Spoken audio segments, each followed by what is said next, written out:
The Star Sport podcast is brought to you by Access Credit Union. Access Credit Union, funding dreams for over 50 years.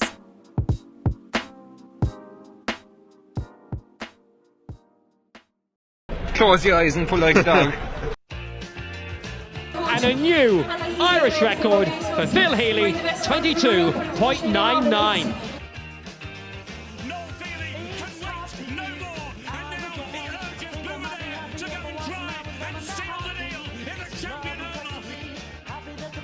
Christy Cooney hands over the Sam Maguire Cup to Graham Canty, Cork All-Ireland champions for the 7th time ever.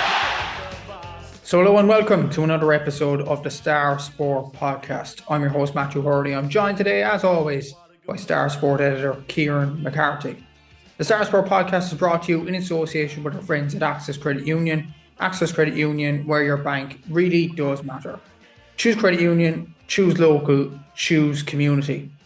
Now this week we will be joined by John Hayes to discuss the end of the All-Ireland Senior Football Championship for the Cork footballers after their loss against Dublin in Croke Park on a score of 119 to 116. We'll be joined by John in just a sec, but I suppose we'll talk amongst ourselves here about the game first of all between Cork and Dublin. 3-point defeat in the end for John Cleary's men. Disappointment, you would argue, for this game, and Cork gave it all they could, obviously, but ultimately the Dubs went on and won the game. The key score coming in the second half with that Brian Howard goal. Yeah, Cork lost no face, you could say, in their performance. Obviously, the group themselves, they'll be bitterly disappointed to bow out again. You know, kind of this group's aspirations obviously going further than an All-Ireland preliminary quarter-final, so they'll be disappointed within the group of kind of their season is over now. But there's a lot of positives, I think, to take from the last couple of weeks and pushing Dublin to 3 points and leading at obviously different junctures of the game too. You know, kind of that game is there for the taking. At certain points, you're dead right, Matthew, that Brian Howard goal was a crucial goal, and I think if Cork looking back at that, they might have a couple of nightmares about how he found so much room to, you know, so close to the Cork goal before he emphatically put it away. But it's, I suppose, if you're looking at it from a very objective point of view for a second, for where this Cork football team is in the kind of the pecking order, like, and I know I'm repeating myself here, but the reality is Cork are a mid-table Division 2 team, and that's been proved over the last couple of years in terms of the league placing. So in one way, it's no surprise for Cork to go to a higher ranked team like Dublin. But I think what they can when the kind of dust settles in this, take some positives from is the fact that that gap has closed. You know, the gap to a team like Dublin. Okay, this isn't the Dublin team of 4 or 5 years ago, not at all. You know, they've lost so many of their key players, and very important to note that Conor Callan was missing the last day as well. You know, kind of, and how many points is he worth to this Dublin team? But Cork was so competitive. Could have won the game on another day. Dublin were probably the better team, so it probably was the right result. But there is that gap has closed up some bit. But the reality again, then, Matthew, is Cork have lost another game. You know, and that's the cold hard reality this week. Cork footballers are out because they lost the game, and these are the games that they'll suppose to really close the gap to become a challenger. You have to start winning games like this. And again, I'm repeating myself. We've spoken about the podcast so much this year about kind of this Cork team winning games and so on, but just not there yet. But there are signs, like, and you've seen every Cork game this year, Matthew. You've been at every Cork game for the Southern Star. Like, have you seen the signs that give you kind of reasons to be optimistic for the future? Small, but to an extent, yes. When you look at actually the players that left the panel at the start of the year in the off season, like we covered in detail, Stephen Sherlock leaving, Jack Hallan going after the hurlers, Fionn Hurley not committing to the panel, Kevin Flahoy going to Australia. A lot of players left the panel. So John Cleary and his management team had to bring in these new players, and that was the big probably positive out of the whole year.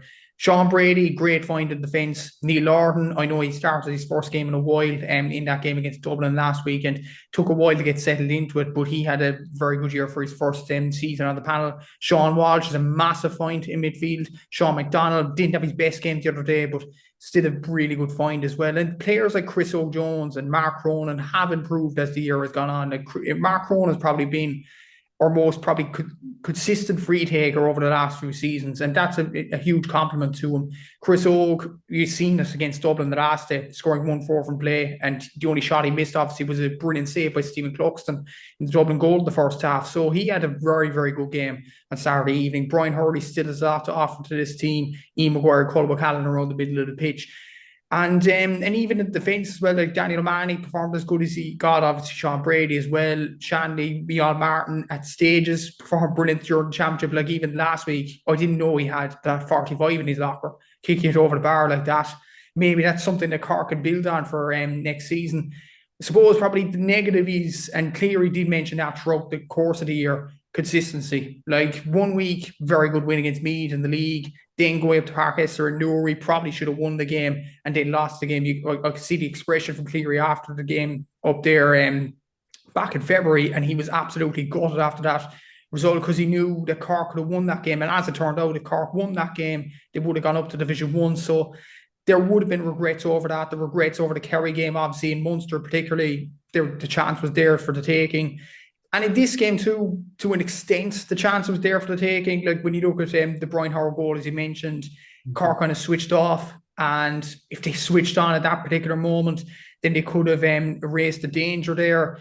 Like even going up by 1 point, but if with under 20 minutes to go, you were thinking, okay, Cork have a real chance here. And they just couldn't take it by the scruff of the neck. Obviously, you don't want to pick on players, but the Sean McDonald effort, the 2-pointer, with 4 minutes to go on the clock, Cork were 2 points down at that point.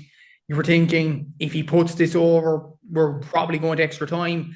But he missed it, he drops it short, and you were thinking, could Cork have got someone else on the ball at that point? Obviously, it's easier to say now that it's over, but it was a big opportunity to beat a big gun again. But look, disappointment at some stages of the year. But I would say, and I'll throw this back to you, Kieran, it's probably more positive than Cork were last year. I know it's the same stage to be exited the championship, but when you look at last year, losing to Louth by a point and the manner of the defeat as well, in keeping possession of the ball, not doing anything really with it. But this year, went out to Dublin, in Croke Park. Again, probably, I know Dublin aren't up to their best right now, but probably one of the top teams in the country and losing only by 3 points. There is an argument to say that the Cork footballers have done are probably more positive this year, at the end of this year, rather than last year. I think that's a very fair comment. The mood music around the Cork footballers right now is obviously it's a lot better than it was 12 months ago after that kind of dismal performance against Louth. That was a real kind of gut punch, and everyone was just deflated afterwards because you had a couple of weeks earlier the High had beaten Donegal up in Páirc Uí Rinn, but then it was losing away to Tyrone, and then it was that performance and that result against Louth just left everyone really deflated in terms of how Cork exited the championship. Whereas if you look at kind of Cork this year, go back to beating Roscommon just a week before playing Dublin, kind of there were celebrations after that, like a bit of momentum. A bit, you could see what it meant to this Cork group, and then to push Dublin so close up in Croke Park. And I know this group, like, they don't want to hear about moral victories because they're there to win, and they really believe that they can go further in this competition. So that's why this defeat will be kind of so raw this week and kind of stings so much. But the manner of their exit it leaves you a lot more positive for the future. Still big question marks remain. And you touched on a great point, Matthew, consistency. This has gone on year after year. This is 10 years or so of talking about why our Cork football team so inconsistent, and we're here now again talking about it. But that is the reality of Cork football teams, whether it's under John Cleary or all his predecessors. Nobody's been able to find that consistency that Cork need to take that next step. And that's exactly what Cork need to do. They need to be consistent if they want to bridge that gap. It's no good having a good game here, bad game, good game, bad game. That sequence just doesn't work. It really doesn't. If you want to be one of the top teams, you need to be kind of consistently performing all the time. Look at Armagh now. Kind of you almost know what you get off Armagh. Like kind of they're looking at. There's a reason Armagh are favourites going into the Kerry game this weekend. Kind of because they've been obviously All-Ireland champions, but they've been consistently good for a good few seasons now, and they got their reward last year. So Cork football needs to find that consistency. I don't have the answers. I really don't have the answers as how this team finds it. But even I remember talking to Thomas Clancy and John O'Rourke for the Southern Star after they retired after last season, and they both made that same point. It's consistency that is needed to take Cork to the next level. And we saw it in patches this year, but just certainly not enough. Like you referenced that loss to Down. Like that was such a costly defeat in the grand scheme of things. Cork would have been promoted up to Division 1. And how different the landscape would be looking now. You know, if Cork were promoted, all of a sudden there's a reason to be optimistic going into 2026. But as we stand here right now, kind of, okay, reasons to be positive, but what does the future look like going forward? We have to wait to see what John Cleary decides, whether he wants to stay on or not. You know, that's his decision to make, and he's earned that right to make that decision. Like, he's given an awful lot to this job, and he's talked before about, I suppose, how all-consuming it is. You know, that's a big decision to make. There's some of the players there are kind of well into their 30s, so will they kind of take breath after this year and say, okay, will I stay or will I go again? Or does everyone decide or see we are moving in the right direction? The new fellas coming in have given us the kind of impetus that we need. So let's give it one more big go and see where that takes us. I think they're all questions we'll have answered over the next couple of weeks. But to go back to your original question, yeah, I think things are more positive now than they were 12 months ago. Definitely so. And I suppose, like, even in the last couple of games, in the second half of the Roscommon game, it was a 75% shot conversion rate. In the Dublin game, it was 73%. So towards the end of the championship, Cork actually improved on their shooting, which was actually very, very good.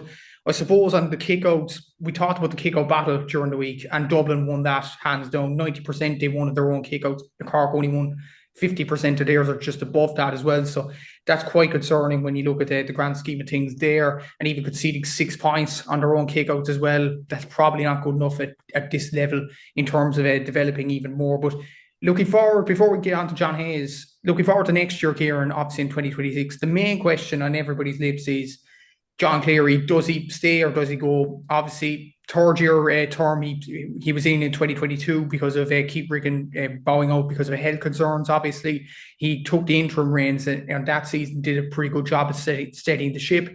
3 years, he had a 3-year term. The 3-year term has ended now. Like, what does the future hold for John Cleary and for Cork now? And one point worth mentioning as well about, and you mentioned Armagh being one of the favourites against Kerry. In Kieran McGeeney's 4th season as Armagh football boss, they went out at the same stage as Cork to Roscommon in Portlaoise. And up until then with Kieran McGeeney, he only reached one quarter-final with that Armagh team. I'm not saying Cork will win an All-Ireland with the click of the fingers. I'm saying that it kind of takes time to build. If you get the right man in charge, then things will start to blossom after that. So could we look at the Armagh model? And another thing as well, has been probably circulated around Cork's underage success with minors and under-20s. The record against Kerry speaks for itself. It's not very good, obviously. But up until then, Armagh didn't have a good underage system either. And well, lo and behold, they win the All-Ireland 6 years after McGeeney's 4th year in charge. So could we kind of take inspiration from Armagh in that instance? And do you think John deserves a chance at another crack to whip? I think John has certainly earned, like I said earlier, the right to decide for himself whether he wants to kind of stay or go. Like, it is a big commitment. It's a huge decision. I go back to last year after the last to Loud, and he cast out himself over his own future when he was kind of saying there's so much involved. He was non-committal after the defeat to Dublin last weekend. So we just have to wait and see. He's obviously going to go in and have a think about what's best for him, which is probably number one. You know, kind of, he's given so much to Cork football, but also what's best for this Cork squad. It's going to be quite interesting. It's kind of hard to second guess what John Cleary is going to do here. I know yourself and John Hayes kind of talk about it quite soon in the chat are coming up, and about the kind of that how John Hayes feels that John Cleary is probably the best man for the job right now. You know, kind of, and I think that's an opinion shared by a lot of people. It's in terms of the progress that this group has made, you know, and it has been tough for John Cleary because, like you mentioned, Matthew, earlier, there was that overhaul of players over the winter, so he had to bring in a lot of new players, and they did find their feet. So that's why we are a bit more encouraged going into the future. I was, to be quite honest, I was more inclined to think before that John Cleary is going to step back after this season, and that's gone off the back of the kind of the noises he made after the exit from 2024. Plus just how tough and demanding the job is. But seeing what Cork have done this season in terms of the steps they have made forward, albeit small steps, but they're still steps in the right direction, even though there's some kind of hiccups along the way, namely defeat to me, defeat to Down, that home defeat to Roscommon, but that comes back into that consistency that Cork needs. So I wouldn't be surprised if he stayed on, but I genuinely don't know what he's going to do, and it's just going to be interesting to see what John Cleary does decide, because he knows the players know him. He's building quite a strong squad there now. It's kind of with those new players coming, you would think that they can kick on next year again, those new players with a year under their belt. So there's reasons to be optimistic, but it all comes down to, I think, what John Cleary feels is best for him and for Cork. We just have to wait and see what that is. We'll have to see. Obviously, the news will break on that, I'm sure, in the next few weeks after the championship season, obviously. But let's hear from John Hayes now. So I'll be joined on the podcast this week by John Hayes to discuss Cork's exit for the All-Ireland Senior Football Championship at the hands of Dublin at the weekend. I suppose, John, it's kind of a weird feeling. Like last year against Louth, you were obviously angry after the defeat. They went out of the championship last year. This year, they kind of fell on their shields. They went out with a 3-point loss against Dublin in Croke Park. You kind of have to be proud of the players, judging by that, but ultimately it is an exit. Yeah, and look, I suppose that's what it boils down to, is that we haven't gone any further, and we've fallen at the preliminary quarterfinal again. Like 100% correct that the performance was light years ahead of what they produced last year against Louth. There was a lot to be proud of and a lot to be positive about from last Sunday, but I'd imagine that means very little to John Cleary and his management team, and in particular, and look, when I was doing my column, I would have referenced it, and I've referenced it a few times in this year and the last couple of years. Looking at Ian Maguire, Brian Hurley, Rory Dean, Sean Powter, Micheál Martin, there's a few more, Matty Taylor. These guys who have given an awful lot to Cork football over the last decade and more. For some of them, I see like Ian, Brian, and Rory all completed 100 appearances there. Pretty recently got presentations for their 100 appearances, but they've got nothing tangible to show for it. No success, no material success in a Cork football jersey, and I thought, like, you could see it in Maguire's reaction. It was captured by the cameras just as the final whistle went, and it was just a man, I'd say, beyond frustrated now at this stage. And you're right. I mean, the problem wasn't last Saturday as such. The problem was, say, performances like the performance against Meath and Navan. Like Meath, they're no mugs. We'll see how they go against Galway this weekend, but obviously they're no mug. They've beaten Kerry and Dublin this year, so they're not a team that we could be taking for granted or anything else like that. But it was just a pattern of really going for it and playing really well when there was low expectations against some of the bigger guns in the country. But when it came to games that were more 50-50 or even where we were slight favourites, we just didn't produce often enough in the last couple of years. And that's ultimately why we ended up with 2 away quarterfinals in a row as well, So that means you're on the back foot. The system is obviously, it's the last year that the system will be in place, and it certainly had its flaws.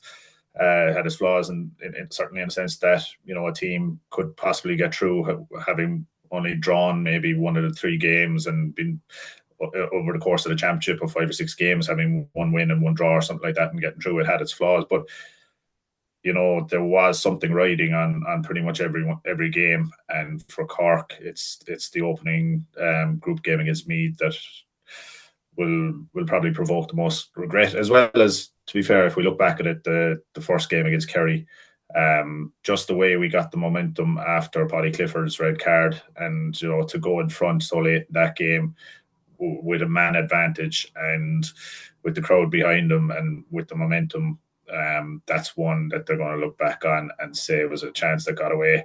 Then they could have gone through the front door, hopefully win a Munster final, and go straight into the last 8 as well. So, go straight get a better draw in the groups and everything else like that, So look, there'll be big regrets. Last Saturday was far from a bad performance. It was a good effort, but I think hearing the words good effort and hard luck and everything else like that, it's kind of it's worthless to that group at the moment, to a lot of them anyway. There'll be big frustration. But I think it's more to do with some of the non-performances in both last year and this year earlier than kind of, like you said, going out in their shield against Dublin and Croke Park. Yeah, exactly. But I suppose as well, like last year was littered with a few bad performances here or there. The game in Skeen, especially against Louth, first few games of the league. I remember we lost 3 games in a row at the start of the league campaign. This year, in a way, I know there was games against Down where Cork probably should have won that game in Park Esler. The Meath game, as you mentioned, in Navan as well. Is there an argument to say that this year, I know we went to Cork without the same stage, but is there an argument to say that this year was much better performance-wise than last season? I think much better is probably a stretch. I think there was periods of really good football that the team produced, primarily against Kerry and Dublin. I think the league was a similar story. Another poor start putting us on the back foot, and meaning we kind of had to get our act together late in the day just to avoid relegation. We shouldn't be putting ourselves in that position, and I think they'll probably, accept that. Like you said, you referenced the Down game. After the poor start to the league, obviously we went away on the training camp. They, got their act together coming back, and then into the last game against Cavan, I suppose that was a kind of a performance where you're going away to an Ulster team, and they produced well on the day, and it kind of set them up well going into the championship. But ultimately, the league was mid-table in the league again, and the target should have been for the league to get promotion. You see Roscommon and Monaghan in the final, and we've seen we're well capable of beating a Roscommon, whereas we didn't turn up and perform against them at home in the league, losing by 14 points. And that was probably a low point for us, and then a high point for Roscommon, who didn't kick on from it. We ended up only 1 point behind Roscommon and 1 point behind a promotion place. And you referenced the Down game. There was an opportunity lost there, and non-performance at home to Roscommon. So that would have been another opportunity for some of those players to get to Croke Park for a league final and maybe claim a trophy as well. The league was kind of much similar to last year. Poor start, get it together, but finish mid-table. Kind of no progress or anything, no major regression in that respect either. But then, like, moving into championship, again, took care of Limerick, and then we had the great game against Kerry, which, as I said, they'll be looking back at as a missed opportunity. As exciting as it was, and as much as a lot of Cork people were very positive afterwards for putting it up to them, like I said, that's not something that the players themselves and the management will take too much solace from when they look back in the season after all. Look, I think it's more the same from last year. Good performances against big teams, but not taking opportunities when they come our way. And like you can't say we've regressed madly, but we can't say we've progressed madly. I do agree that there was better football played this year, and maybe I think that's across the board probably too, Matthew. If you look at all the football that's been played, teams are playing better football. There was a lot of frustration last year with how Cork were playing against the pack defences. And the tactics of heading for the sideline all the time and that kind of football. And when we played quick football, and I thought against Roscommon there was a couple of passages of play as well where we used the foot pass to really good effect and move the ball quickly and that kind of thing, which is another string that we need to add to our bow, because Cork are a great, powerful running team, and when they get a run at you, and whether it's Rory Dean, Sean Powder coming off the bench, or some of these guys, they can put teams under a lot of trouble. But we brought some guys into the team this year, like Sean McDonald, who've added a better kicking threat as well. So there are positives, but I mean, if you take it overall, ultimately we've kind of stuck in mid-table in Division 2 and failed to progress past the last 12 in the championship. So yeah, look, touching on the positives again, we have found a few players this year, I think. Sean Brady, Sean McDonald, Sean Walsh, all the Seans, but they all have added something at different times. So there has been fines, but look, like I said, some of the senior players in particular won't take any comfort from that. You mentioned the fines there. There was a lot of them this year, to be fair to John Cleary. Brought them into the panel earlier on this year, especially with the likes of Stephen Sherlock not committing this year, Fionn Hurley, and all them players as well. Kevin Flahive obviously going out to Australia. Is that more of an onus on Cleary to bring those players in when the likes of Flahive and Sherlock weren't in the panel this year? Yeah, look, it's a difficult one. I've been kind of in that situation myself where you're, maybe a bit part player in the squad, and the effort is colossal. And like Flahive might be a different situation because he's not in the country. Stephen Sherlock is one, all right, when the 2-point arc came in, and we don't know what happened. We don't know, maybe the management did absolutely everything they could, or sometimes management say, look, it's not up to us, go chasing players to want to play for Cork. You either want it or you don't. Maybe Stephen Sherlock's looked at it and said, I want to target a county championship with the Bars. That's possibly in his head. That's where his priority, where he sees realistic, tangible chances of success in Cork County Championship and Munster Championship and even All-Ireland Championship for the Bars. Maybe that's where he decided to prioritise. Like stepping back from it and not knowing what was involved in any conversations, you would think that going after him and convincing him to be a part of it this year would have been a priority. And like I said, maybe they did, but you could have, like in the drawing game with Kerry, with a couple of opportunities outside the 40-metre arc, with dead balls and from play, and you would fancy Stephen to kick most of those kind of scores. Even the effort that Sean McDonald dropped short against Dublin on Saturday evening as well. That's another one that you would have fancied would be well within Stephen Sherlock's range. So, look, we can maybe dwell sometimes too much on players who aren't there. Ultimately, it's about the guys who did go for it and who went at it. And look, John Cleary and his management team did everything they could, and the players did everything they could. We just didn't produce enough on the year again, and it's another frustrating year. You mentioned the Sean McDonald effort outside the 45, obviously the arc kick. Like with Micheál Martin, obviously kicking a 45 earlier on in the game, which I've never seen him do it up until last Saturday, and he converted over the bar, to be fair.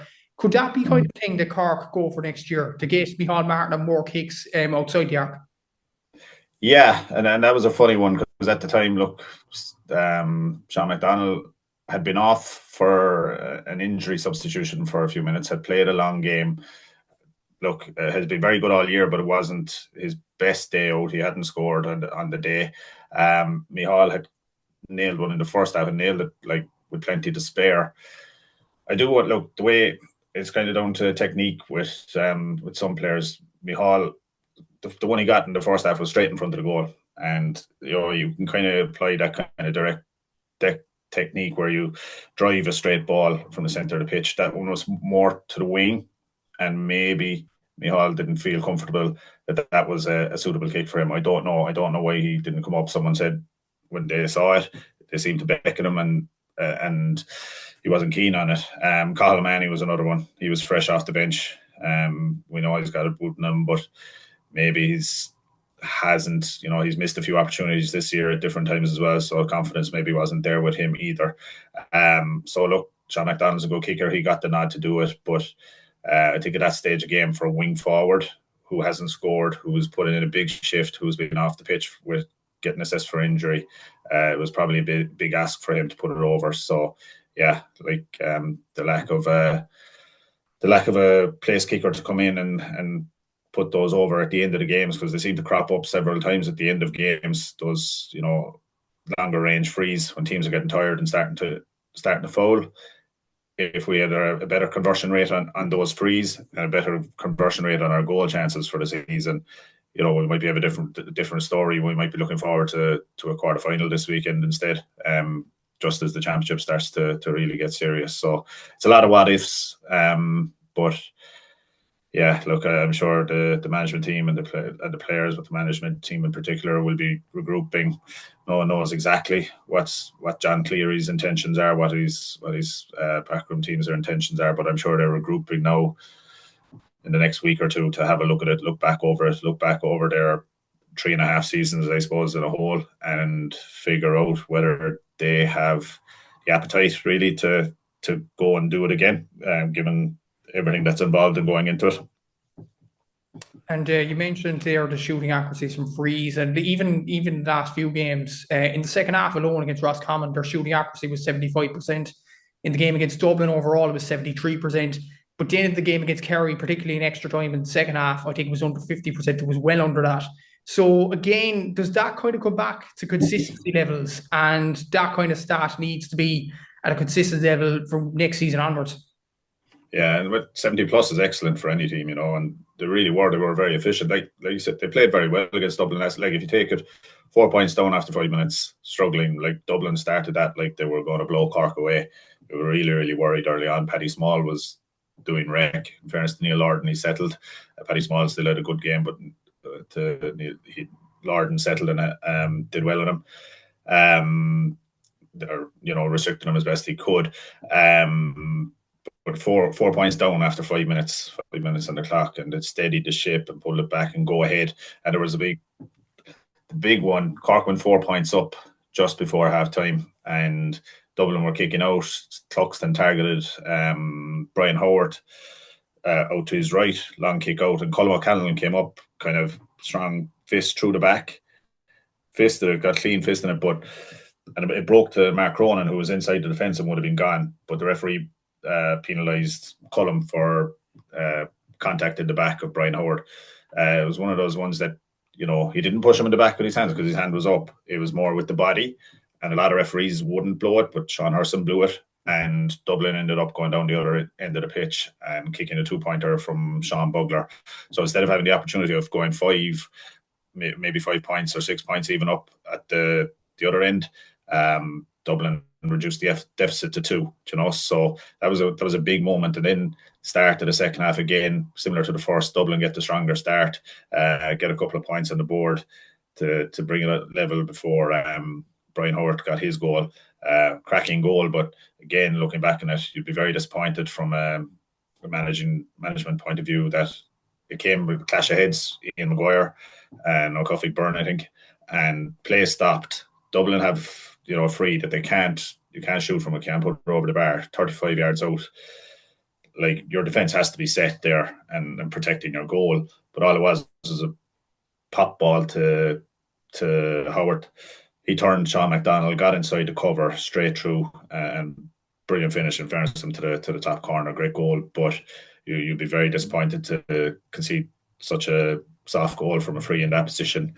Fair to Cork again, great response, came back, few points in a row, and he took the lead again midway through the second half, and, you know, ended up kind of, the game was level, I'd say, with about 8 or 10 minutes left on the clock, and again 2 or 3 big moments, you know, kickouts that we didn't win, frees given against us. I think John Cleary was very annoyed. There was another one on Colm O'Callaghan. There was also one where there was a long kick out, went on the floor, and ended up Cian Murphy got a possession, and like the Cork guys got in around them, but they had their hands out, 3 of them with their bodies, and like Murphy had no chance to play it, but it was good. It was a good swarm tackle, and the referee for some reason blew the whistle and said, "I'm going to throw this ball up."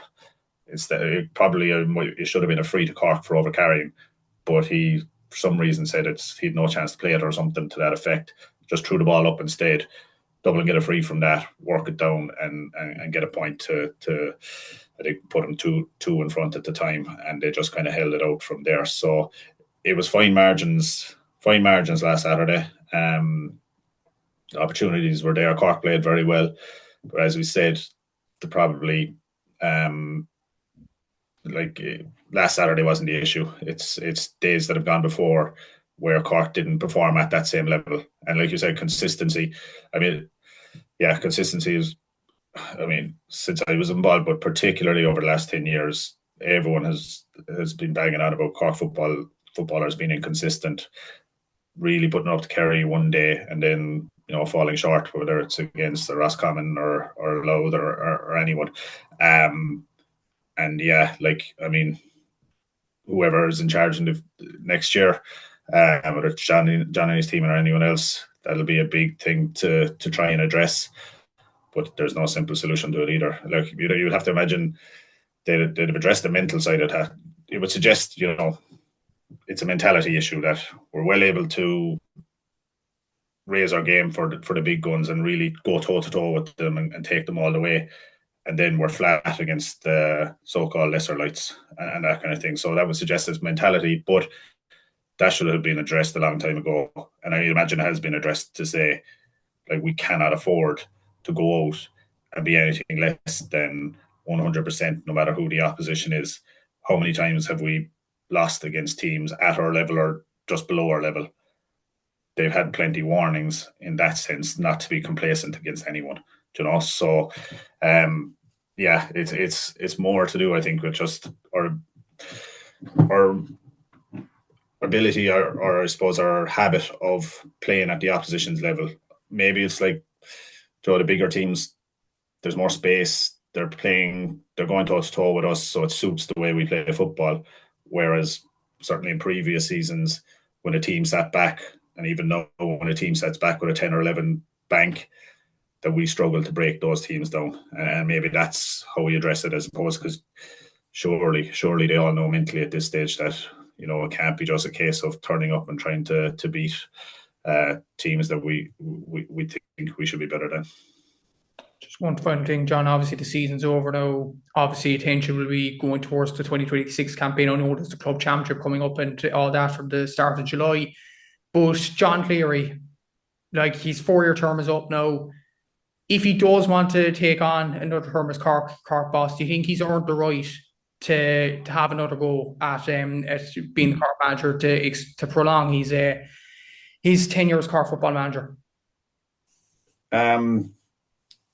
Yeah, I would. Look, I do, in the sense that there hasn't been the progress that we've seen after year one, or given it, say, the first full year was 2023, and quite beating Roscommon and Mayo in the championship, and exiting against Derry, not a great game, but we weren't a million miles off it.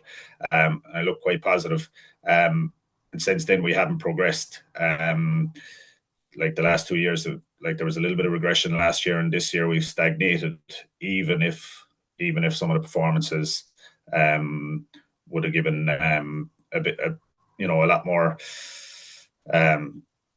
more pleasure to Cork football people, to watch the way they played against Dublin and that kind of exit. No one's going to go be too critical of the team after that performance compared to, say, Louth last year. So look, there hasn't been the progression and the results. Ultimately, there hasn't been the results that we would have hoped for, and everyone else.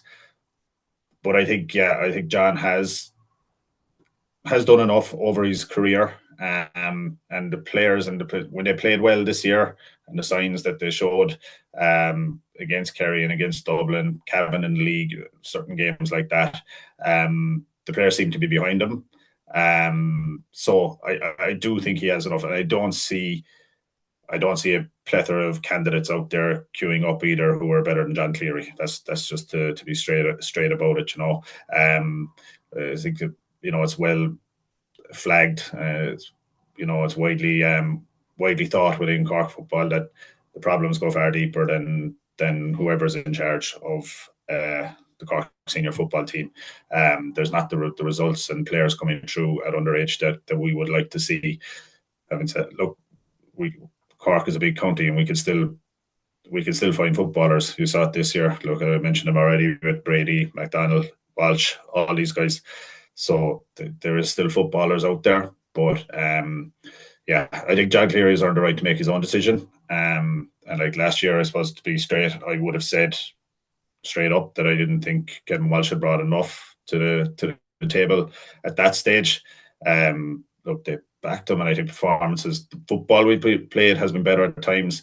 There's still a lot of frustration that we are so reliant on, the overload kick out to one side of the pitch, and our inability to kind of mix that up to take the pressure off us from time to time. But yeah, look, I don't see a queue of candidates that are better than John Cleary to take it forward. I think it's up to himself. I think if he wants to go again, he'll probably be given the option. It's maybe, you could always argue that freshening things up, but look, in the background side, I think Jim O'Donoghue came in to freshen things up a little bit there on that sense. So, yeah, look, I know that's a long-winded answer, but ultimately I would say, yeah, John Cleary has earned the right to make his own decision on it. But we'll see. It is a lot of work. It is a huge commitment. And he's done pretty much 3.5 years at it now as well. So we wait and see. But I think it will be ultimately his own decision, yeah. See what happens in the weeks to come, obviously. Thanks, John, for coming on to the podcast. And yeah, thanks very much. No problem, Matthew. Thanks. The Star Sport podcast is brought to you by Access Credit Union. Access Credit Union, funding dreams for over 50 years.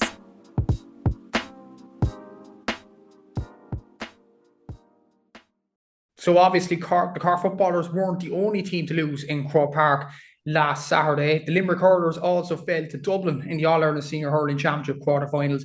The significance of that for Cork now is that Cork will face Dublin in the All-Ireland Senior Hurling Championship semi-finals on July 5th, on Saturday, July 5th, a throw-in time of 5 p.m.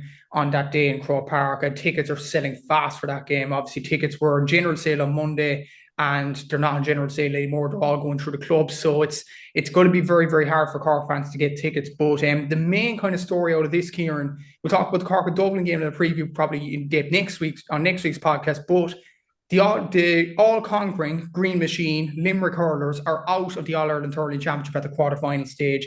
And commiserations also to our digital editor, Tony O'Shaughnessy, who, as we speak, is still in hiding.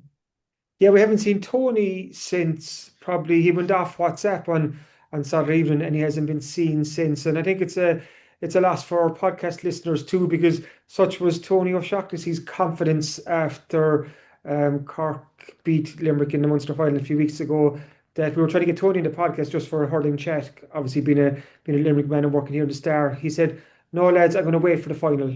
So obviously, we've had to ditch that plan because the Limerick hurlers won't be there unless Tony wants to come on as give us his thoughts on Cork hurling.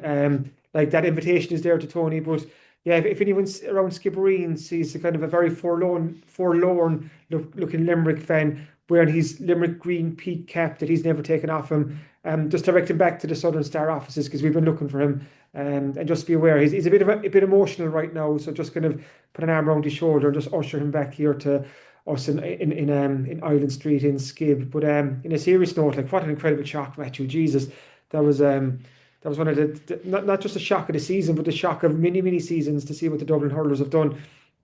But if you think about it, I know we would have loved to see Cork and Limerick go at it again, because the Munster hurling final was just so good. But it's probably great for the hurling championship that there's a new team emerging. Kind of, if we're being quite honest about hurling, only a couple of counties can win the Liam McCarthy. To see Dublin emerge now and into semi-final, it puts a new name in there, albeit a new name who've kind of been there or thereabouts for the last couple of years. You know, something bubbling in Dublin hurling, but they haven't kind of taken that next big step, but they have now. So going to be very interesting, that Cork Dublin semi-final on Saturday week. And as always, Matthew, there's a West Cork link to the Dublin hurlers, which is like a broken record. Like, you can find a West Cork link to almost any sporting story, you know, but there is one to the Dublin hurlers. Cian O'Sullivan, who scored a goal for Dublin on last Saturday, his father Trelach is actually a Garnishman. So he's Trelach O'Sullivan, part of the Terrys O'Sullivan. So Anya Terry O'Sullivan, the Cork ladies footballer, Cian O'Sullivan is her first cousin, because their dads are brothers, John Terry and Trelach Terry O'Sullivan. So just I wonder did Keane O'Sullivan get all that hurling skill from Athleys? Is that where the kind of the story originates from? But it just shows again that how that West Cork diaspora just spreads far and wide. But like we said, in next week's podcast, we'll be looking forward to such a big game for the Cork hurlers. And regardless of who the opposition is, it's a game Cork need to win. It's another step on the journey, getting to the final, and hopefully bring the Liam McCarthy back to these side for the first time in 20 years. So we didn't think it was going to be Dublin Cork are facing, but that's the team that's coloured the jersey in front of them, but there's still a job to be done. Exactly, a big job to be done at that. And the West Cork connection with Keane O'Sullivan is actually mad. Obviously, he scored the second goal last week against Limerick, and at that stage, we probably believed that the shot was on. So congratulations to Keane and congratulations to Dublin, but we'll see what Cork and Dublin can offer in the All-Ireland Hurling Championship semi-final. You mentioned Anya Terry there, Kieran. She was part of the Cork ladies football team that won at the weekend over Mayo 3-8 to 110. It was a game that Joe Carroll's side had to win to stay in the All-Ireland Championship, and they did so. They're now into the All-Ireland quarterfinals, where they will face Dublin in Parnell Park in 2 weeks' time as well. So quite an interesting tie there. You would imagine, regardless of the hurling, you would say in the ladies football, Dublin are probably favourites for this game. But it's still a good achievement in Joe Carroll's first year to get to the All-Ireland quarter-final, to get promoted from Division 2 the way they did as well. It was a good win at the weekend. I know Mayo are struggling themselves, but to go up to Castlebar and get a win, scoring 3 goals as well, couldn't do anything else really. Exactly, yeah. And I suppose the context to frame any conversation about the Cork ladies footballers this season is just to remember where this team is. You know, this was a team that was relegated from Division 1 last year. So they started off the 2025 season as a Division 2 team under the new management of Joe Carroll and his backroom team. So what they've achieved since winning promotion back up to Division 1 at the first time of asking by finishing second in Division 2, like that was big box ticked. Throughout this championship now, you could say like they are finding their feet, because this team has lost a lot of the experienced players from over the last couple of years, like the Ciara O'Sullivans, the Darren O'Sullivans, go back to the Orla Finns, the Martino O'Briens. You know, it's just been a kind of an incredible player exodus. So a new generation have had to come on board, and they're finding their feet, and they are moving in the right direction. To go up to Castlebar last Saturday and get the result that Cork needed, which was a win, I think that speaks volumes for, I suppose, the character of this team. Like, they're still very much a work in progress. Like, they're still conceding goals that the better teams will punish them, just like Kerry did nearly 2 weeks ago now at this stage, when Cork were leading 2-6-1 at half-time up in Páirc Uí Chaoimh. Yet the concession of some soft goals in that second half. Kerry scored 4 in the second half and ended up with 5 goals, and they won that game. You know, kind of they're the sort of errors that this Cork team has to stamp out. But they'll get that, and they'll learn that by playing the big teams in big games, and it's going to be a big game against Dublin up in Parnell Park on the same Saturday that the Cork hurlers are taking on Dublin. Like, it's a pity that the Cork ladies footballers game isn't on in Croke Park that day. I know there's going to be a double header in Croke Park, but it would have been super even if the Cork ladies game went even earlier in the day. Maybe logistics, maybe that wasn't possible. But when you have Cork and Dublin ladies football and Cork and Dublin the hurling in the one day, in the one city, but in different venues, you know, kind of, it would have been great to see both in the same place. But as it is, you'd hope that if any Cork hurling fans want to take in 2 games that day, that game in Parnell Park starts at 1:15, and it'd be great for the Cork ladies footballers to get support, because they will need it. They're going up against a Division 1 team who they topped their group. I'm just trying to think here. I think Dublin put 8 goals past Leitrim in one of their group games, so they're not the Dublin of old of a few years ago, but they're still quite a formidable team. So Cork will be up against it. But I was chatting to Joe Carroll this week, and he feels he knows his players need to step it up a few notches, but he feels that they can as well. And if we can get Cork to replicate their first half performance against Kerry 2 weeks ago, that'll give them a chance. Exactly. So, and even they do have a goal scoring machine in their ranks as well. Dublin, Hannah Tyrrell, I think she scored 6 goals in the championship. Niamh Heatherton scored 2-12 from play. So that is the challenge approaching this Cork team, and hopefully they manage to win that game. But again, we'll discuss the game in next week's podcast in more detail. The Cork camogie team keep on winning. They beat Clare at Super Valley Páirc Uí Chaoimh over the weekend, 21 points to 1-9. probably a game, Kieran, you would expect Sure Manley's side to win.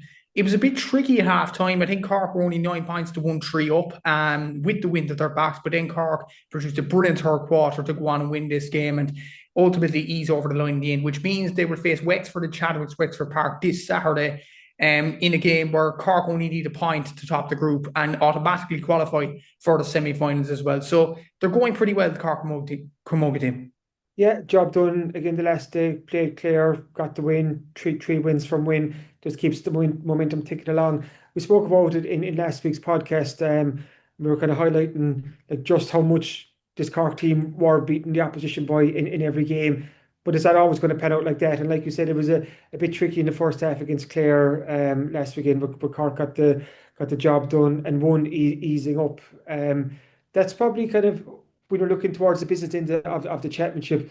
I'm not saying it's a fear, but it's probably a slight concern that Cork aren't being pushed in more games, because I'm sure it has to happen, like, because this is an All-Ireland championship.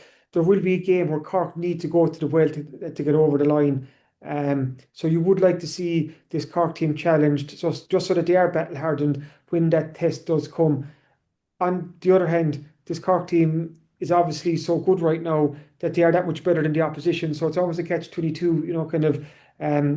They're doing what they have to do. They're going out and they're beating every team that's put in front of them, and they're passing every test of flying colours. And again, going up to Wexford on Saturday, you'd expect Cork to win that and automatically go through to the semi-final. And they are the team to beat, and you just have to be almost in awe of what they've done this season. Kind of they stepped it up again. I know within the group they're not really talking about the 3 in a row that Cork can achieve, but like you're looking at this team and you're thinking, who's going to stop them? Who is going to stop them? But like I said, that test will come, and the hope is that when it does come, that these rebels will just be able to stand up to it and pass it. And you would think that they will, given what we've seen so far. So it's onwards and upwards, and that momentum just picking up. Exactly so, and hopefully the Cork Camogie team will be after another win next week. We'll take a quick break now, and after the break we'll see what's in this Thursday's paper. The Star Sport podcast is brought to you by Access Credit Union. Access Credit Union, funding dreams for over 50 years.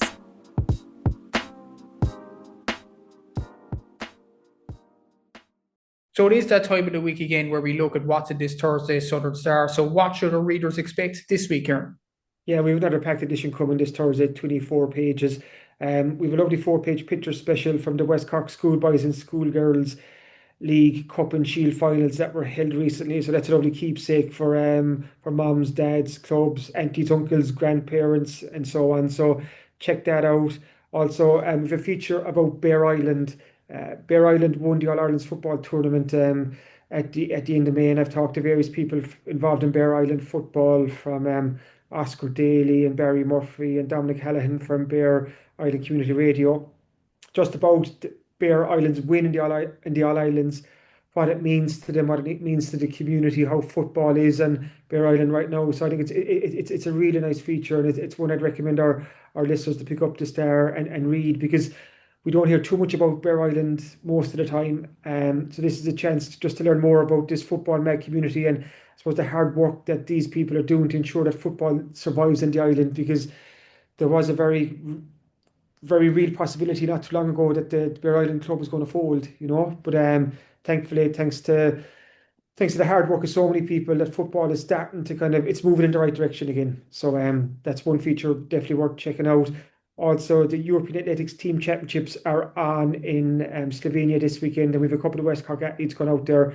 And I caught up with Laura Nicholson from Ballinascarte, who's we had on the podcast a couple of months ago. She'll be racing for Ireland in the women's 1500 metres. And also we have an interview with Nicola Tuttle, the Irish women's hammer throw champion, about her latest PB and a really, really busy summer ahead. And I caught up with Nicola at the West Cork Sports Star Awards on Friday, where she picked up her latest monthly award.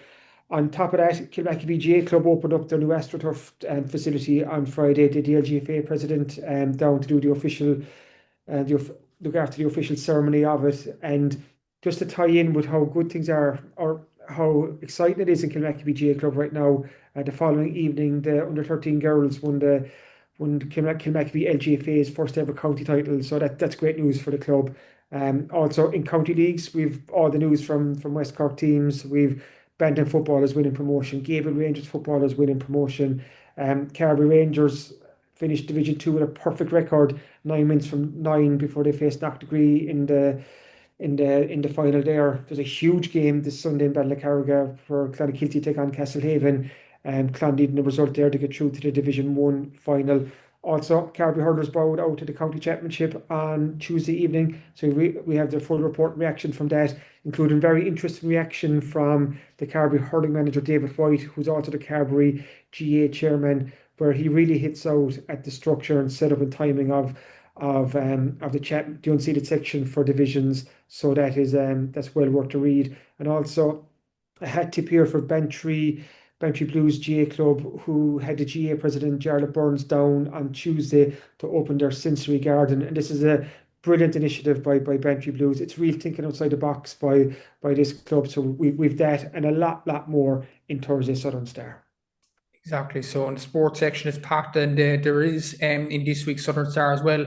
It features our brand new back in the day archive 24-page photo special featuring captivating images from all over West Cork throughout the decades. Pick up this week's paper for more on that as well. And as usual, if you are further afield or can't make it to the shops, you could subscribe to the Southern Star e-paper and get the Southern Star on your laptop, tablet or phone. Just go to www.southernstar.ie/subscribe, enter your details, and you get an exact replica of the newspaper for less than €2 per week.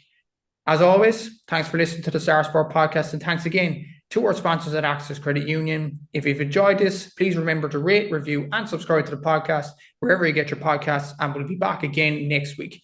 Until then, take care.